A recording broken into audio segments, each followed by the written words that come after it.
warahmatullahi wabarakatuh. Perkenalkan, nama saya Fadila Ramafiani. Saya mahasiswi semester 3 dari Universitas Pancasakti Tegal, program studi ilmu komunikasi.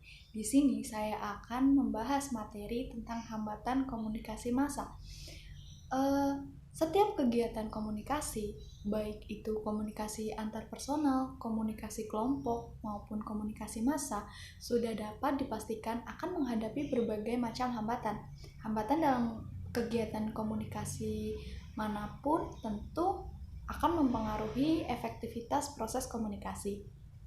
Nah, beberapa hambatan dalam komunikasi massa itu sendiri antara lain, yang pertama ada hambatan psikologis, yang kedua ada hambatan sosiokultural, dan yang ketiga ada hambatan interaksi verbal.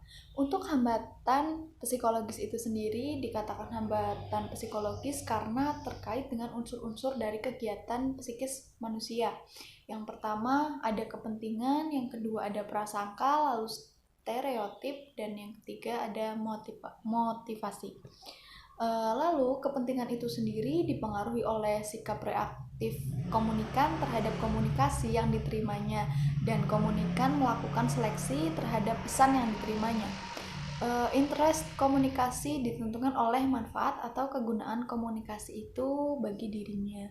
Lalu ada juga prasangka. Untuk prasangka itu sendiri yaitu berkaitan dengan persepsi orang tentang seseorang atau kelompok lain dan sikap serta perilakunya terhadap mereka. Lalu ada stereotip, merupakan gambaran atau tanggapan tertentu mengenai sifat-sifat dan watak pribadi orang atau golongan lain yang bercorak negatif. Lalu ada motivasi, merupakan pengertian yang melingkupi semua penggerak alasan-alasan atau dorongan-dorongan dalam diri manusia yang menyebabkan manusia berbuat sesuatu. Yang selanjutnya ada hambatan sosiokultural dalam komunikasi terbagi dalam 5 unsur, yaitu yang pertama keragaman etnik, yang kedua perbedaan norma sosial, yang ketiga kekurangmampuan dalam berbahasa Indonesia, dan yang keempat faktor semantik, yang kelima pendidikan yang kurang merata.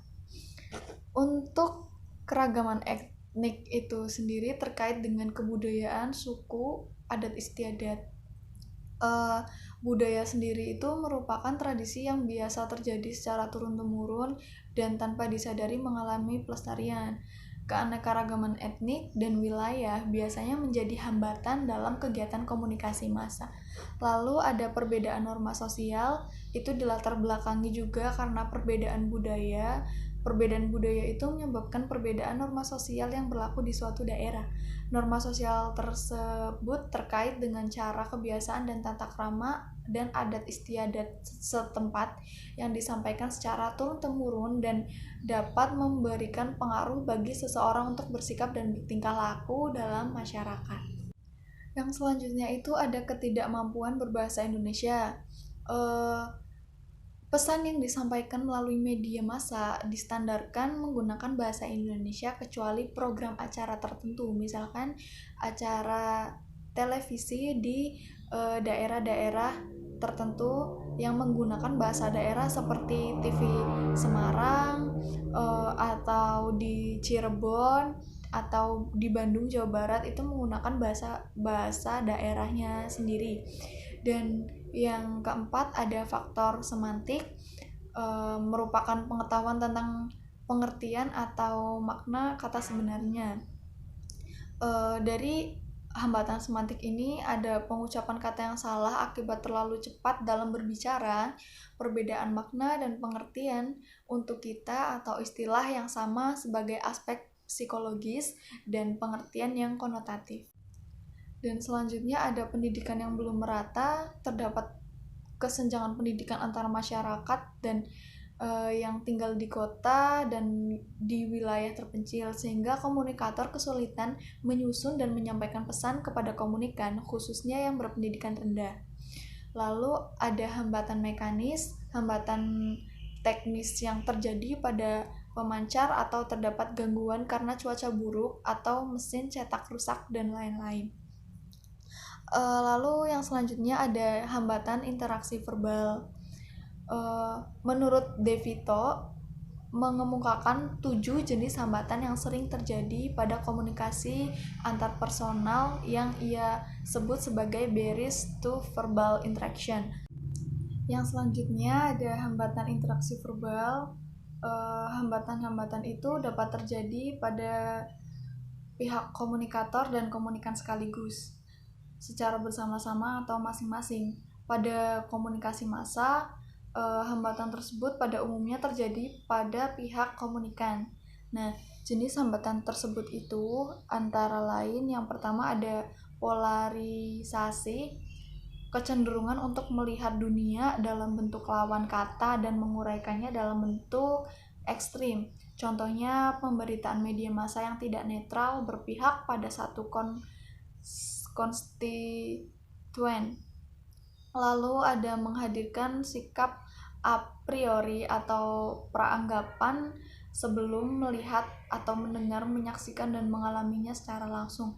Yang selanjutnya ada orientasi intensional, yaitu kecenderungan untuk melihat manusia atau objek sesuai dengan ciri yang melekat pada mereka.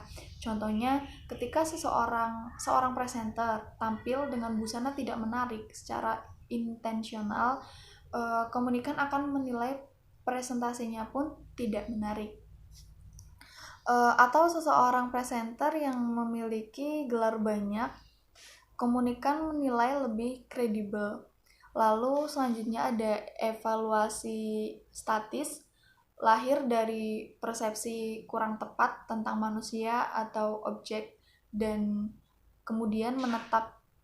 Contohnya itu orang yang berbicara melalui televisi dengan topik tertentu, cara berkomunikasi dan materi yang disampaikannya itu tidak baik sehingga dianggap orangnya pun tidak baik.